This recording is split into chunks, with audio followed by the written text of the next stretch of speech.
Hi, this is Chris Young, and this is a reaction video to a video posted on one of my favorite YouTube channels. Now, before I get into this, let me say that I'm not a professional YouTuber. I don't have a studio that's soundproof with perfect lighting, and I'm not very good at running OBS.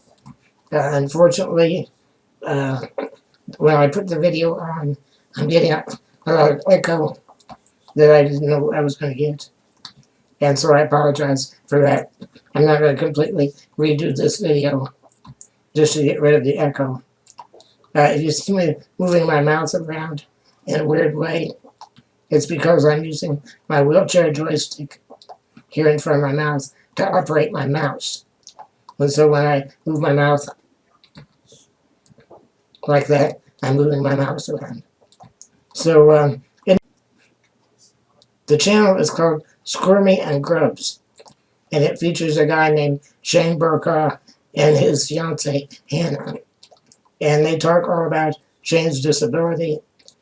Shane has spinal muscular atrophy type 2, which is the same thing that I have. Shane is 28 years old, so he's in a lot better shape than I am at 65. In fact, he's in better shape than I was when I was 28. But so even though there's different types of SMA, there's also a lot of variability between the types.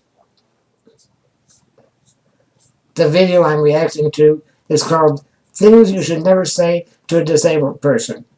And I agree with about 95% of what they have to say. I want to react to some of the things I do agree with, and then I'll talk about the few things that I sort of disagree with, or at least have a different take on it. This is not meant to be a big criticism. It's just my reaction and my perspective to a really complicated topic. All right, today we have a really exciting video. We're both happy to be doing this, I think. It feels like a kind of video that's going to get a lot of comments from people arguing with us. True. Telling us that we're wrong and that because they've been called out, they need to defend themselves. Yeah. We don't want to be confrontational. No, but I think this is an important topic. We get questions about it. Mm-hmm. We see comments on our channel and people saying things in person that are kind of offensive, terms that people are using. And so we're going to make a video about what terms and words you should and should not say about disabled people. Yeah, the language that we use when we talk about disability is really important because that creates all of the assumptions and ideas that people have about disability. So in addition to talking about how able-bodied people talk about disability, we're also going to talk about how disabled people themselves talk about disability, and some controversy that exists in that area as well.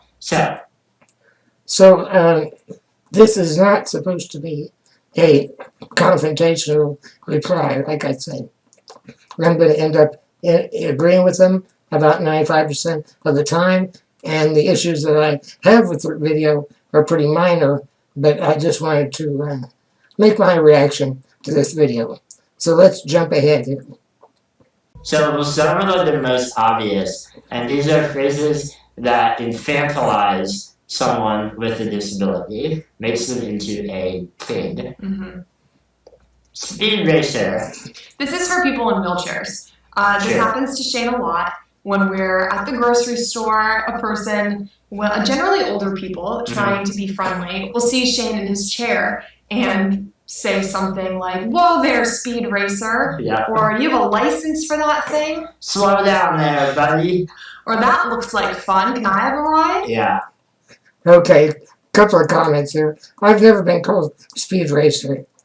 They have said things like, "Hey, hot rod," or "Slow it down a little bit," or some of those kinds of things. Whenever a girl asks if she can have a ride, I always say, "Yeah, but you got to ride in the front seat with me," and that generally shuts them up. But one thing, I went to a special ed school where we had there were kids there that shouldn't have been in special ed. This was back in the 60s, and some of the kids were fairly able-bodied, but if they had asthma or epilepsy or any kind of medical condition that the average school nurse didn't want to deal with, they would ship it off to the special ed school. So we had able-bodied kids mixed in with the kids in wheelchairs. And every once in a while there'd be an empty wheelchair sitting there, and one of the kids would get in it. And when the teachers saw that, they said, "Okay, do you want to see what it's like to be in a wheelchair? Sit there all day." And they would make them never get out of the wheelchair for the rest of the day. And after that, they didn't think it was so much fun. Let's move along here. Other phrases that are kind of like similar to Speed Racer, buddy, Yeah. I get all the time. And Big guy. big guy. I know that like you can address someone with that term and it can be not offensive, but it's the way that they single out me with my wheelchair as the big guy and the buddy. And most 28-year-old men aren't referred to as big guy. Like if you get into an elevator, would you expect the stranger in the elevator to say, "Hey there, big guy"? Like no, you really don't. It's very strange, and it always gives me like a pit in my stomach when someone. Okay, I haven't noticed buddy so much with people with physical disabilities, but people with mental disabilities and developmentally disabled kids, people with Down syndrome, they call him buddy all the time, and it really irks me. I think, like Shane says, it infantilizes them, and of course, if they have a limited mental capacity, there's already a tendency to treat them as a child instead of the adult that they are. And so while I haven't experienced the buddy syndrome so much, I've seen it with a lot of other people. And I feel bad about it. Says that because I'm just like, oh my god, that was so rude. It's so rude. It's important to remember that people with disabilities are just living their lives like anyone else. We are not special or, deserving extra Friendliness. coddling, Yeah. coddling or friendliness. Just treat us the way you would treat any other stranger that you meet on the sidewalk. That you're special kind of thing, the place that I get that most is from religious people. They'll say to me, "God has a special plan for you." And, I'm a fairly religious person myself. I've taught the Catholic faith in inquiry programs in the Catholic Church for over 30 years. And when they tell me that God has a special plan for me, I said, God has a special plan for everybody. That's nothing extraordinary. Everyone has their own calling in life. And my disability doesn't make me any less special or any more special in God's eyes than anyone else. So I turn it back on them and say, well, yeah, God's got a plan for you too. I'm pretty sure his plan didn't include treating other people in a condescending manner, but that's a different topic. Well, no, that is this topic, but I don't judge people for their faults. That kind of leads to the next phrase that is used a lot, and it's not as obviously offensive, and that is special needs. That word is used in school settings a lot. It's used by parents of kids that have disabilities.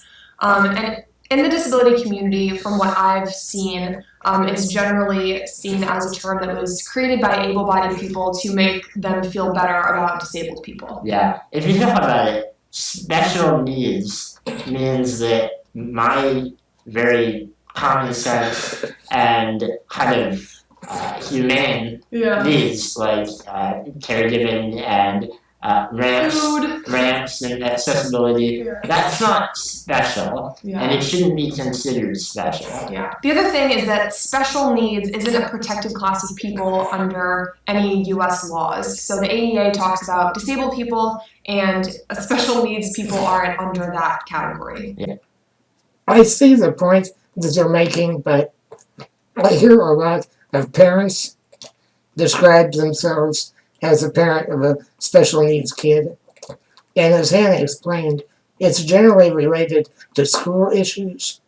I understand what Hannah's saying about special needs could be considered condescending, but most of the time it's used by parents who describe themselves as special needs parents or parents of a special needs kid. And a lot of the time that is in a context of school issues. And I think that in school settings, the parents really are trying to get special accommodations for their children. I really do think that in school settings, these kids do have special needs. They need attendants to help them with things like food and bathroom. Some need note takers. You know, there are all sorts of different services that the school needs to provide under ADA and under 94-142 and the whole IEP, individualized education program situation, that the parents are fighting for these services that unfortunately the schools are reluctant to provide. So I think it's only natural that they would see themselves as kids with special needs.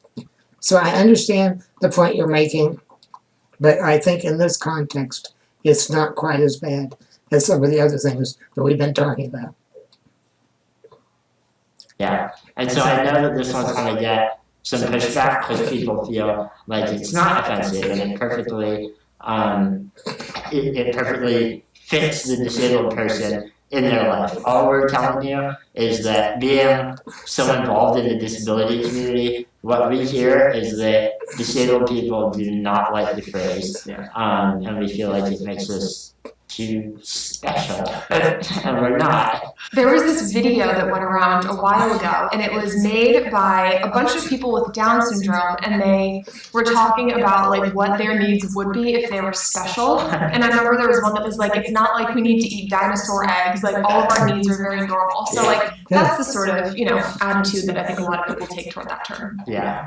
Again, in a school setting, I think some of the needs are special, or at least different from what the able-bodied kids need, and so I don't have a problem with that term, but I do see their point. I don't think in my everyday life I would want to be called special, but in a school setting where you're trying to find services, I don't think it's that bad. The next word is similar. It is differently abled, which I think is a lot less common than special needs, but has a similar ring to it, in that it tries to make disabled sound better and makes it differently abled. I think that's a great way to think about all of these. Yeah. If a word is trying to shy away from disability because disability is assumed to be a bad thing, that's a problem. That's a problem. We need to make it so that disability doesn't have a negative connotation. Yeah. That's like the biggest point of the whole disability activism movement is that disability is not bad. And so differently able is like just shining around the word disability. I couldn't agree more with this. The whole differently abled thing, I think it comes out of some people who sort of have a chip on their shoulder and go around saying, I'm not disabled. And I just want to go into my Sam Kennison mode and just scream at them, hell yes, you're disabled. You know, so at the end, I'm going to talk about some definitions that I like to use and why you can't say that you don't have a disability. Yeah, I agree. Differently abled is definitely a kind of denial of disability, and it implies a negative connotation on disability that is problematic. The thing about that word is that every human is differently abled, so saying that doesn't really, it's not clear. It doesn't define disability in any way, which is important, and disability is not bad. And we have seen some other content creators in the disability community use that term, so it's definitely not a term that everyone agrees is bad. But I do think the opinion of activists is that it is an unhelpful term. We'll get into in a little bit why we think that other disabled people do like some of these words. It's a whole big issue. So we'll get to that in a bit. The next word or kind of idea is inspirational. And I think we've talked about this a lot, but anytime you see something that is calling a disabled person inspirational for doing something normal, like having a job, or having a family, or having a relationship, Yeah. it's a problem. Well, you'll see, like, you can think of posters that have a kid that has a prosthetic leg, say, and the kid is jumping rope, and you're going to see underneath it a phrase that says something like, no excuses. Like, that is the kind of inspiration that is called inspiration porn, and there's a TED Talk about that you guys should watch. Yeah, we'll link that below. It's a really great TED Talk. The problem here is that making disability inspirational comes with the idea that disability is so challenging for people that to be able to even, jump rope or have a relationship is some wonderful accomplishment. And that's not true. As you've seen in hundreds of our videos, my life is very normal. Most disabled people will agree that their lives are not inspiring or profound. They're just living their life and they need accommodations here and there. And the world is often not suitable for their needs. Yeah, and that doesn't mean that you can never find a disabled person inspiring if they're doing something that's worthy of being inspirational. Exactly. Okay, that's an important point to me. First of all, I used to have a lot of problems with people being inspired by me. And I've kind of gotten over that, because as long as they don't come across as condescending when they say it, I don't have a problem with it. And if I do, it's the condescending tone. It's not the word inspirational to begin with. I don't know what does or doesn't inspire people. And I don't think it's incumbent upon me to decide for them what does or doesn't inspire them. I mean, it may be that their lives are so boring and uneventful and have a lack of challenge of any kind to it, that me just being out in the world is inspiring to them. Now, that says a lot more about them than it does me. So I don't have a problem. And as Hannah said, if they're doing something that's especially worthy of being inspirational, then that's different. And, there have been times where I found inspiration from other disabled people.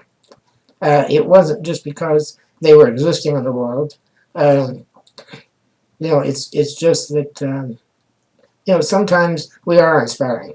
And I don't want to deny people that feeling. If I can do something positive for their life, whether I deserve it or not, whether I really am doing something inspirational or not, I don't want to take that away from them. So I'm not as picky about this one as maybe I once was. One of the things that I hear a lot that's sort of related to this is you'll hear people say, oh, if I was in your position, I wouldn't be able to do what you do. I wouldn't be able to get through day-to-day life. And I remind them that, first of all, we didn't choose this, okay? And second of all, you don't really know what your reaction would be. You don't really know how well you would or wouldn't be able to cope with having a sudden onset of a disability, perhaps an injury from an accident or a disease or whatever. So I try to say to them, don't sell yourself short. You might do better than you think. And then you would, then the counterpoint to that is, then you would see that just coping in and of itself isn't all that inspirational. It's just part of human nature. We roll with the punches. we play the hand that's been dealt us. So anyway, moving on. There are lots of disabled people doing incredible things, and that can inspire you. But if you see someone in a wheelchair at the grocery store, that should not be something that inspires you. However, if you see me at the grocery store and I am in the midst of a 10-second burp, that's inspiring. Like, it's okay to say, wow, that really changed my life, and now I think that you're my inspiration. I get that. Okay. Another big one is the word cripple or crippled. This is a very old word. You might be able to talk better about this with your research that you've done. But yeah, it's highly offensive, and it was used back in like the 1800s and 1900s to just be a derogatory term for disabled people. So don't refer to us as crippled. Yeah. I'm going to make a slight correction here. Yes, it is a very old-fashioned term. I don't think it was intentionally meant to be derogatory, but it does grow out of the concept that crippled people were somehow incomplete or less than, I don't want to say less than human, but somehow sort of pitiful. And so it reflected the attitude at the time, which was very negative, but I don't think it was intentionally negative. You didn't call somebody a crippled person in order to put them down. You called them that because you had a low opinion to begin with. And the same thing is true of racial slurs, such as N-words. They weren't necessarily words to be used to be intentionally hurtful, but they were words that reflected the attitude, the dismissive attitude toward black people. So I don't think it was intentionally hurtful, but it was clearly a reflection of a misguided attitude toward disabled people. And on that same note, some disabled people do use that term for themselves, but that does not mean that you should refer to them that way. Yeah. Same deal. Black people can use the N-word, white people can't. Same deal. Disabled people can call themselves crippled or crip. I know there's a guy that makes some accessibility products that he sells, USB chargers that plug into your power wheelchair. They're really handy. The name of his company is Crippled Concepts. He's taking back the power of that word for himself. But other than that, it's very similar to the way black people can use the N-word and white people can't. That's more of like a reclaiming Yeah. kind of an injustice that was done to us. Yeah. This isn't on our list, but I just want to add in the word handicapped. Oh, yeah. Because I think that's like very similar to this, and then it's an older term. Yeah. And I recently learned, a couple of months ago, I guess, that the word handicapped originally came from the term hand in cap, which was used for beggars. So I think people don't really realize that handicapped is actually like about people that were on the street begging for money, and that's why it's like not a very nice word. I still slip that into my conversation. Like handicapped parking. Like, let's find a handicap space in the parking lot. So, these are all things that like we need to actively be mindful of. I mean, we're not perfect. We don't always use the right word. Yeah. But we can all do better to focus on the words that we're using. Now, Okay, I said that I agreed with about 95% of what they were saying in the video. And this is one where I have to really pretty strongly disagree. I understand what she's saying about the origins of the word, and if it was used in that context, I get the point. But I think I'm disappointed that handicap has fallen out of favor. And so let me go through my little standard rant here of what terms I use and why I think that they still have a place. Okay, here I'm going to be quoting from my own blog. It's sabro5.com/handicap. It's titled The H Word. Before we go much farther, I'd like to explain why I use the word handicapped when phrases like person with disability and other stuff is more politically correct. I want to define a few terms as I see them. At one time, these were the politically correct terms, but I don't cling to them for that reason. I use them because to me they make good sense. The first word we want to talk about is disease. A disease is a medical condition. Doctors diagnose them. They treat some of them. They cure some of them. Some of them heal on their own. Some of them never go away. Spinal muscular atrophy, which is what I have, muscular dystrophy, polio, multiple sclerosis, AIDS, these are all examples of diseases. There are some other medical conditions that are technically not disease, such as a spinal cord injury or cerebral palsy, which is generally caused by anoxia during birth. But for purposes of our discussion, we can lump them together into this medical category that we call disease. Now, a disease or a medical condition can handicap you. We'll get on to that in a minute.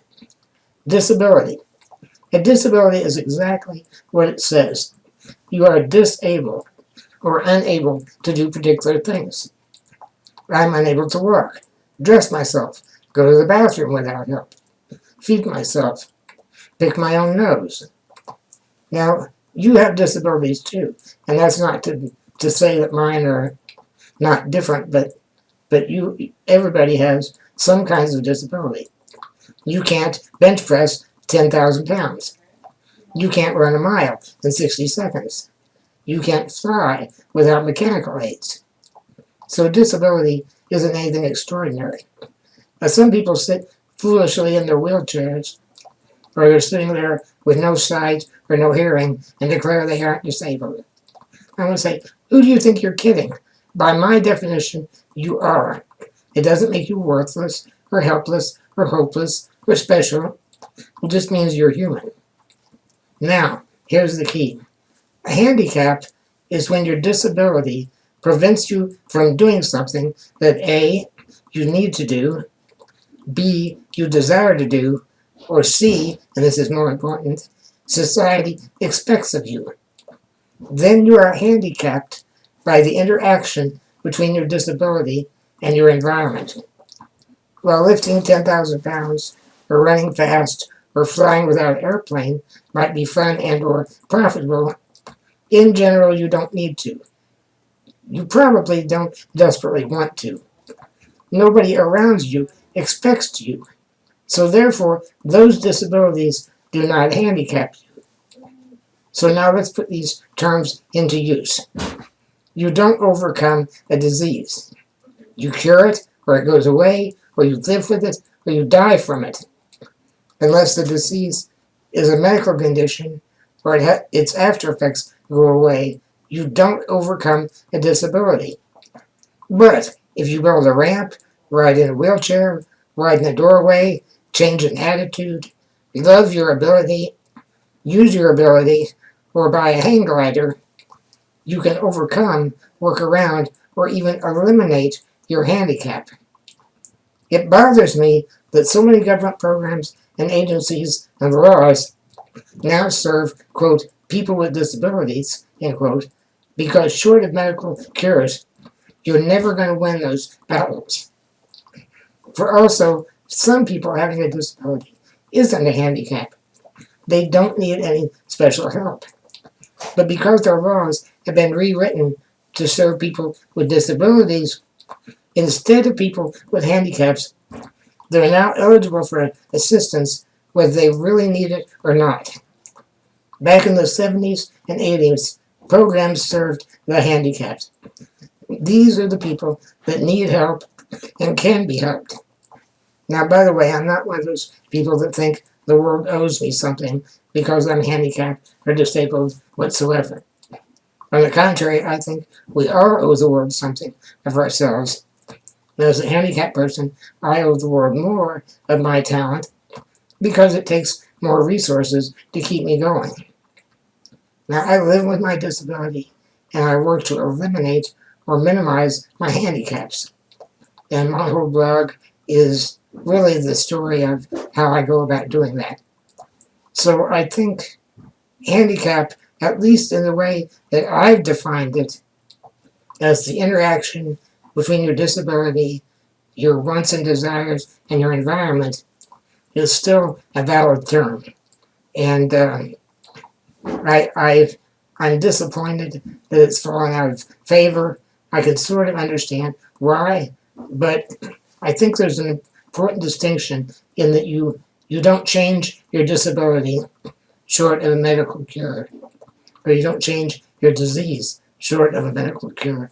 But a handicap with the right support, the right equipment, the right technology, you can overcome a handicap. And I think that's an important distinction to make. So anyway, now I get down off of my soapbox, which happens to be wheelchair accessible, and we'll go back to see what Shane and Hannah have to say about other topics. Hopefully this one goes without saying, but you should not ever use the R word. Yeah. I don't really need to explain that. It's highly offensive, so don't use the R word. Yeah. All right, the next. Okay, back on the soapbox again. I agree that the quote R word, which I'm not going to refrain from using because I really need to discuss it, is a problematic word. So let me tell you why. I don't think people understand the history behind the word. Let's go back in time. Originally, the words idiot, imbecile, and moron were the medically correct terms for people with some sort of mental impairment or disability. And those words were confiscated or co-opted by the general public to be derogatory terms. And so, even though those were the politically correct, legal, medical definitions of a real condition, the public abused them to the point where they all became derogatory and offensive. In an attempt to get away from those words, medical science came up with the terms mildly, moderately retarded, mildly mentally retarded, moderately, let's try this again, mildly mentally retarded, moderately mentally retarded, and severely profoundly mentally retarded. And these were replacements for idiot, moron, and imbecile. And I forget what order, which ones mapped to which ones, but they were the correct terms. As different agencies popped up around the country, around the world, retarded was a completely acceptable term to use. There are still agencies, one here in Indianapolis, called the Association for Retarded Citizens. They've not bothered to change their name, although they generally just go by the acronym ARC without spelling out what those letters stand for. And again, the problem is not the words, it's the way people have co-opted those words as an insult. Now, one of the things that disappointed me about this video was, I agree the R word, even though I've used it without calling it the R word, is something you shouldn't say. Its use has become so distorted beyond its original meaning that it's no longer usable at all. The thing that they didn't say is, what is the proper term? And I would like to give you advice on that, but I don't know. I don't know what the proper term is. I've used mental disability. A lot of people use developmentally disabled.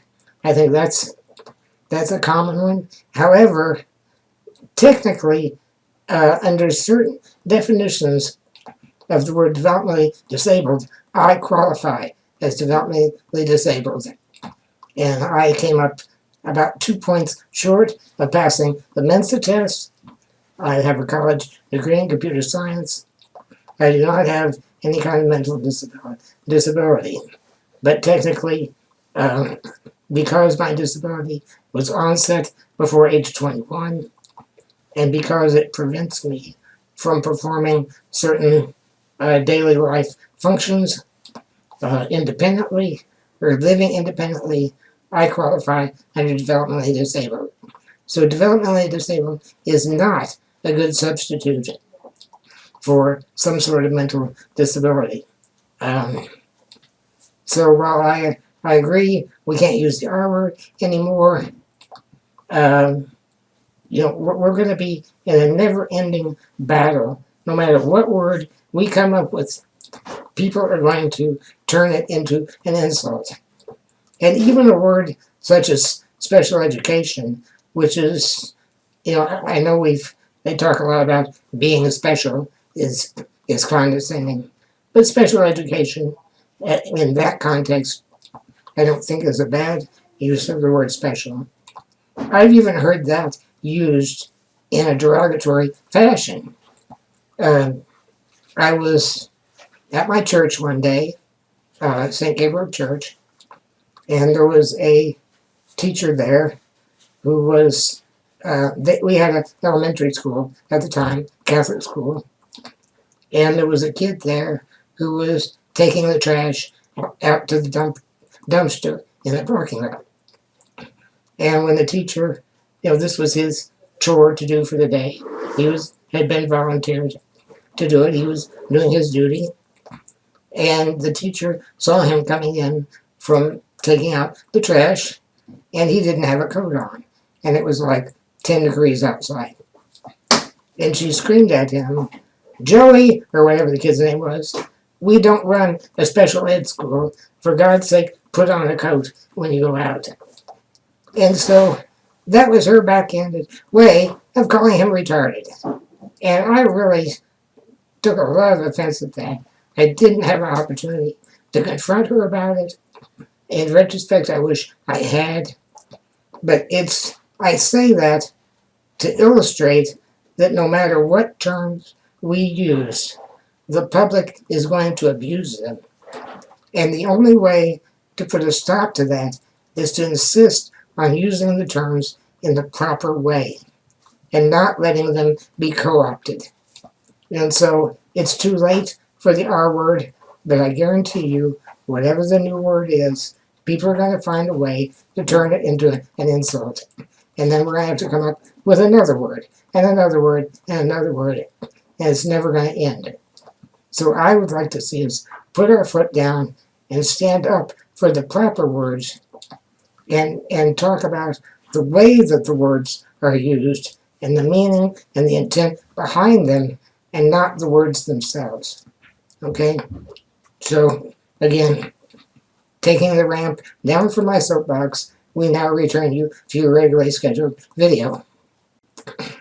Next one is wheelchair bound. This one really boils my blood. Shane hates this one. I think a lot of people do. We've had articles written where Shane's referred to in that way, and we always make them change it. Yeah, wheelchair bound implies that our wheelchairs are limiting things and that they hold us back when they are the exact opposite. If I didn't have my wheelchair, I'd be laying on the floor right now, not moving, not able to move. And my wheelchair is what allows me to be independent. It allows me to move wherever I need to move. I'm not bound to my wheelchair any more than I am bound to my home. Yeah. It creates this idea that wheelchairs are a bad thing. They're a binding, limiting device, and that's not true. I got a little bit of a mixed feeling about this one. I agree that the connotation is that the wheelchair is a limiting device, but then I'm also a realist. If I'm not bound to this wheelchair by a couple of safety belts, I would fall out of it. And so, in some ways, it's an accurate term. I am stuck in the wheelchair. The only problem is that it doesn't reflect what Shane's talking about, which is that the wheelchair is an assistive technology device that allows us to do a lot of different things that we wouldn't otherwise be able to do. So I'm not offended by wheelchair bound, but it does, as to say, limit. It has an inaccurate connotation to it. One that's similar is the term suffering from. So someone will say, like, Shane is suffering from SMA, Yeah. which is just not a very nice way of saying that someone has a disability. I live with SMA. Yeah. I'm not suffering. People with disabilities overwhelmingly do not describe themselves as suffering from their disability. We're suffering from a lack of accessibility and a lack of empathy and kindness and understanding in the world, but that is not our disability. That is society failing to adequately understand us. Again, yeah, I get the point. When you say that someone is suffering from a disease, it sounds like they're in constant pain, and it's a horrible, horrible thing to be the way we are. On the other hand, I'm sitting here right now with severe scoliosis, 2 90-degree bends in my spine. My chest is strapped into a plastic body cast that pokes me in different places. I've got 2 dislocated hips, and a lot of times I do have pain. I do have suffering. That's not to say that everything about my disease or my disability makes me into a horrible, pathetic person who's in constant despair. But there is, realistically, there are parts of what we go through on a daily basis that I think is adequately described by the word suffering. We suffer the effects. There are consequences of our disability. It's uncomfortable. And we do the best to be comfortable. We do the best to live a full life despite that. But, well, I think suffering from a disease is a bad term. I don't want to see us think that everything is a bowl of cherries, because it isn't. 2 more that I'm going to throw in here. These are not on the list, but these are things that people say a lot in comments. They're sort of cliches. One is, like, Shane, I don't even see you as disabled. Yeah. Okay? Or like, Hannah, you're amazing for seeing past Shane's wheelchair.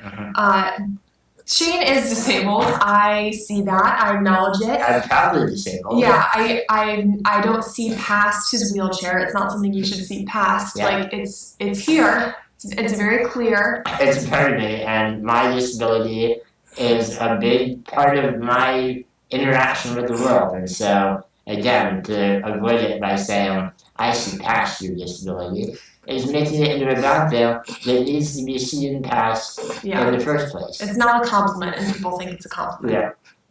Yeah. I agree about 99% with what they just said, mostly because saying that you see past the disability makes it into something negative that you should seem to be heroic for seeing past it.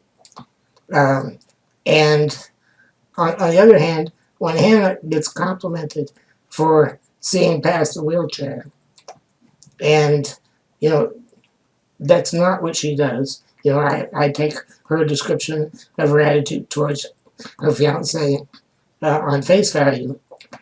So anyway, I think when people compliment Hannah for looking past the wheelchair to see Shane, what they're really admitting to, and they may not even be aware of it, is that they don't look past the wheelchair. When they look at him, the wheelchair is the first thing that they see. And so when they compliment you on that, they're really, in some ways, pleading guilty to their own shortcomings by saying, that wasn't the first thing I saw, but I noticed that for you, it's not how you look at him. You see the whole person who happens to be disabled, happens to be in a wheelchair.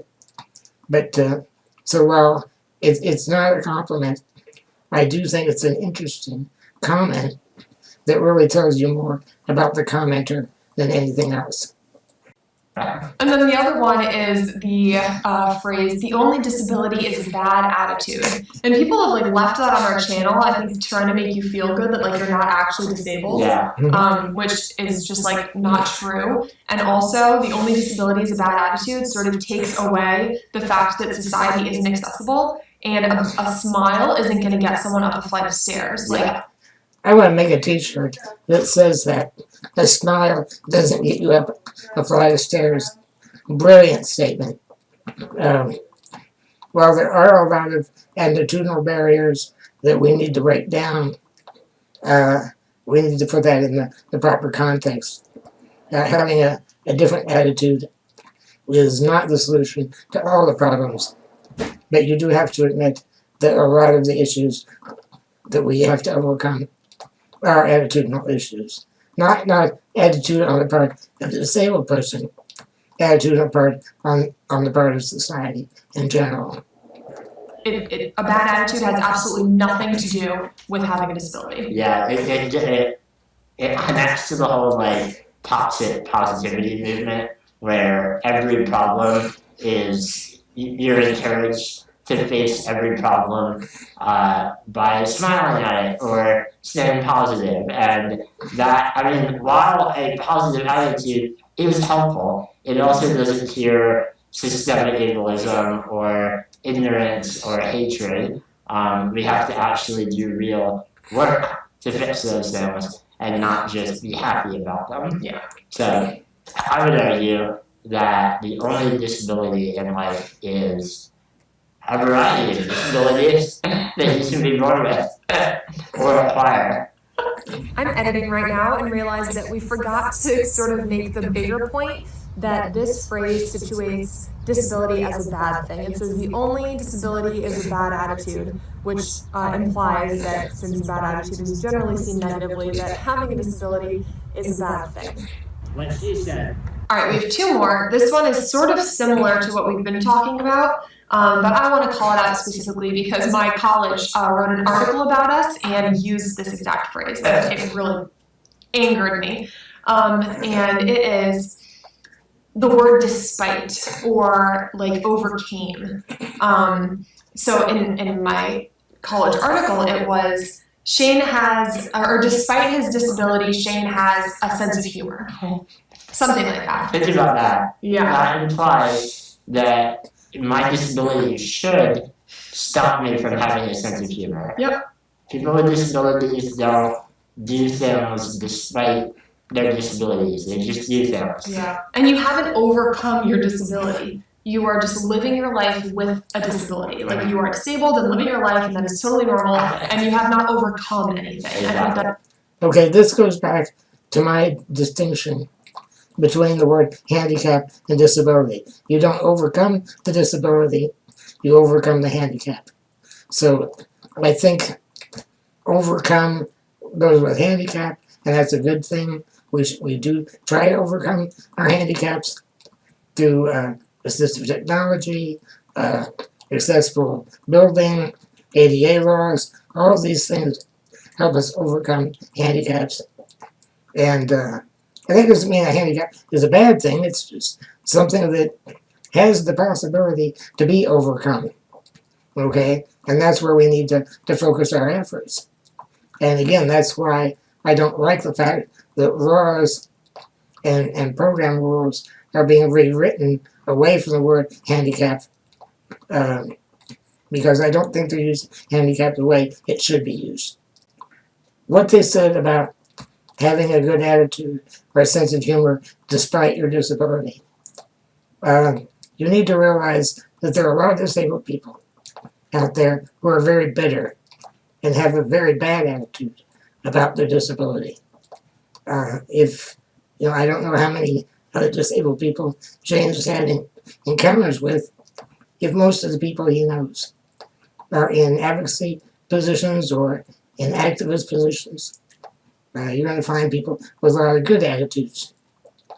But growing up in a special ed school, there were kids there who did not deal with their disabilities well, who were very bitter or angry. You see this, I think, more with people who have a disease or an injury, like a spinal cord injury, where they were able, growing up, and then lost their ability through accident, and they become very bitter.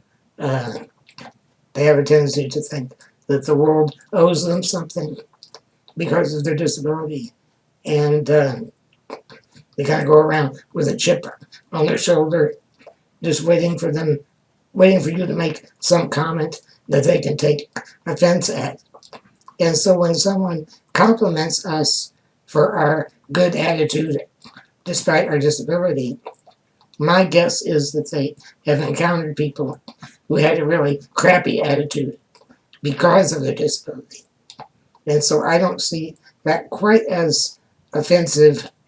It may not be applicable or appropriate in a case like somebody like Shane or myself, who's reasonably well adjusted to the situation. But I don't fault people so much for saying that, because there are people out there with really crappy attitudes. It's a huge trope that Shane is successful by overcoming his disability, which is not true. Yeah, it means that I'm in some way like not disabled, and I am, and I face a lot of issues because of it in the world. So not overcoming my disability, just having one. Yep. The last topic is kind of a debate in the disability society, and this is the one that, there are arguments for both sides, and it's the idea of using person-first language. Examples saying, I am a person with a disability, or identity-first language, which is saying, I am a disabled person. So in the past, Shane always used person-first language, which was like, I'm a person with a disability. And then more recently, he realized that that is just trying to distance himself from disability. And when he was younger, he really didn't want to be seen as disabled. He wanted to be seen as normal, and therefore tried to emphasize that he was just a person that just happened to have a disability and it was totally separate from him. And that is ableism. Yeah. It was internalized ableism. The world showed me that disability was a bad thing, and I internalized that, told myself that my disability was a bad thing, and even in the language I used, I tried to distance myself from my disability. Not healthy, not helpful. As I got older and met more people with disabilities, and there I'm using it. See, it's difficult to remember. Yeah. I learned and I realized that disabled person is a much healthier and more proud way to talk about disability. I had actually written my entire senior thesis for college with person-first language because that was what my department required. So I think that's still pretty common in like academic writing to use person-first, but I've since, through learning from those people, switched to using identity first. But again, not every disabled person prefers that, so it is really tricky. Yeah, and I think you have to honor what the person that you're interacting with prefers. Yeah. I have to agree there. This one is pretty much a toss-up. I don't think that using person first is necessarily a denial of your disability, but it acknowledges personhood above everything else, and I don't think that's necessarily a bad thing. I don't think this one is right or wrong. So, like Shane says, you should honor what people tend to use, and not get bent out of shape one way or the other. I don't think this one is worth arguing over. It's not saying one is right and one is wrong, but I do think a lot of disability activists and advocates have talked pretty extensively about why person-first language is inherently ableist, and how moving towards identity-first language can be a really helpful and freeing thing. And so that's what I use to talk about myself And if you comment below, feel free to say disabled person, or just Shane. I think it's interesting that disability is one of the only things that we use person-first language with. Like, we don't use it for race, like person with blackness, like we don't use that, or sexuality, like person with straightness or gayness, like we don't use that. Person with tallness, like in every other aspect, we're pretty happy to just say black person or tall person. One bit of disagreement there, Hannah. We do say people of color, and I don't understand why we do that. I think it's a way of lumping in black and Hispanic and Oriental and anybody who's not Caucasian. People of color, if you turn that around, it's colored people, and you don't want to use that. So I'm curious as to how people of color got to be such a common thing, and I feel weird about it. But then I'm white, so I don't get an opinion. But not for disability. There's like a thing that, because disability is bad, we should say person with a disability, Yeah, and that's a great way to wrap up. Disability is not bad, and any language that either explicitly or implicitly suggests that it is bad is not helpful, and we all can do a better job at paying attention to the words that we're using. So we hope you found this helpful, and share it with your friends, because lots of people still don't know how to talk about disability, and that's okay. That's why we're making this. We hope that it helps you remember and learn, and we can all do better. Yeah. Bye. Bye. That was a great video, guys. I really enjoyed it. I hope that you take my response in the spirit in which it was intended. Normally at the end of a video, we tell people to like and subscribe my channel, but today I really don't do that many videos. So today I'm going to ask you to like and subscribe their channel. And here it is. It's on YouTube. It's called Squirmy and Grubs. And like I said, they put out a video about once a week, sometimes more than once a week. And it's all great insights into their lives and their relationships. They talk about a lot of really great things. Even delve into some of the more intimate parts of their relationship. And so I encourage you to watch their videos, subscribe, click the notify button, and patronize their sponsors, because they're doing wonderful work. After editing all of this video, I came up with one more afterthought that I would like to add. This really, for me, this video isn't really necessary, because I take the attitude that it is very nearly impossible to offend me. Any time that somebody has said something wrong, quote unquote, use some of these phrases or terms that we've been talking about for the past almost an hour now, they've done it inadvertently. They've done it from a place of ignorance. And I have a hard time faulting people for not knowing better. If you say some of these things to deliberately hurt me, if you're really trying to get me, then I take offense. But 99.99999% of the time, when people say these so-called wrong things, it's because they don't know any better. And so the real purpose of this discussion that Shane and I have presented in these videos is to help educate people. But I don't ever want anyone to feel like they have to walk on eggs when they're around me, or to be in fear that they're going to say the wrong thing and hurt my feelings. I'm tougher than that, and I think Shane probably is too, even though he and Hannah both take offense at different things that people have said, and I can understand that. I don't mean to imply that there's some kind of snowflake for taking offense at it. You know, there are offensive things being said, but my approach has always been to be a very forgiving person, a very understanding person, and to understand that most of the time when people see these things, they're not trying to be offensive. And so I think, to wrap things up, I would say, don't feel like you have to be afraid of what you're saying for fear of offending me. Other people may feel differently. You know, maybe they do. You know, maybe they are more easily offended.